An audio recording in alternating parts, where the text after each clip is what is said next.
Bayangkan ketika Anda sedang menginginkan makanan manis, tetapi saat menggigit coklat, rasanya justru sepahit obat dan sepedas keripik kacang. Hal tersebut terdengar aneh, bukan?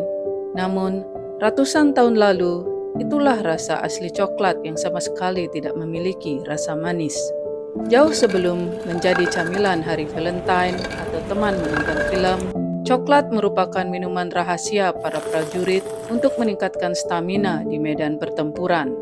Bahkan, karena sangat berharga, biji kakao pernah digunakan untuk membayar pajak dan membeli budak.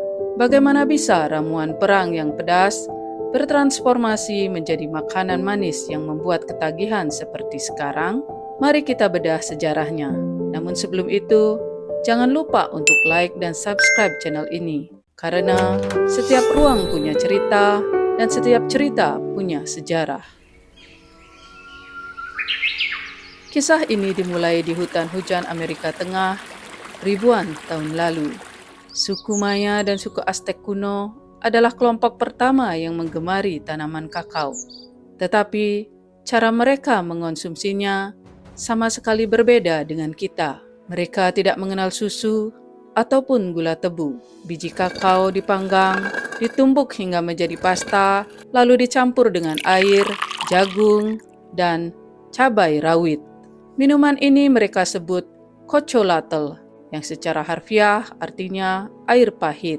Cara menyajikannya pun unik. Mereka akan menuangkan minuman ini dari wadah tinggi ke wadah rendah secara berulang kali hingga berbusa tebal. Bagi mereka, semakin banyak busanya, semakin sakral pula minuman tersebut. Pada masa suku Aztec, cocolatl bukan sekedar minuman santai di sore hari. Minuman ini merupakan minuman berenergi khusus bagi kalangan elit, seperti para raja, pendeta, dan prajurit perang.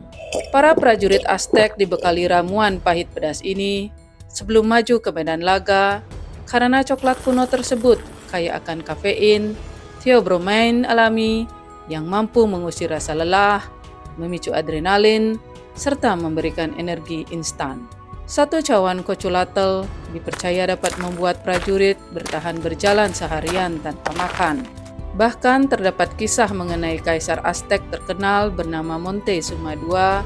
Kabarnya ia dapat meminum hingga 50 cawan coklat sehari demi menjaga stamina dan kekuatan sebelum mengunjungi selirnya. Minuman tersebut benar-benar menjadi penguat stamina alami pada zamannya. Bagian ini merupakan hal yang paling luar biasa. Oleh karena pohon kakao tidak dapat tumbuh di sembarang tempat, biji kakao menjadi komoditas yang sangat langka dan mewah. Karena sangat berharga, biji kakao bahkan beralih fungsi menjadi mata uang yang sah. Ya, Anda tidak salah dengar. Dahulu, uang secara harfiah dapat tumbuh di pohon. Sebagai gambaran, berikut adalah nilai tukar di pasar Aztec pada masa itu. 1 biji kakao dapat ditukar dengan sebutir tomat besar. 3 biji kakao dapat digunakan untuk membeli sebuah alpukat segar. 30 biji kakao dapat ditukar dengan seekor kelinci. Jika Anda memiliki 100 biji kakao, Anda bahkan dapat membeli seorang budak. Karena uang coklat ini sangat berharga, sebuah dokumen sejarah bahkan mencatat kasus pemalsuan uang. Terdapat oknum yang membuat biji kakao tiruan dari lilin atau tanah liat demi dapat berbelanja secara gratis di pasar. Sungguh sebuah trik yang cerdik, bukan? Semua berubah ketika bangsa Spanyol datang pada abad ke-16. Mereka membawa biji kakao ini ke Eropa. Karena orang Eropa tidak terbiasa dengan rasa pahit dan pedas aslinya, mereka mulai bereksperimen dengan menghilangkan cabai, lalu menggantinya menggunakan gula, kayu manis, serta susu. Dari sinilah ramuan perang yang kuat dan membakar lidah tersebut berevolusi menjadi coklat manis serta lembut yang kita kenal sekarang.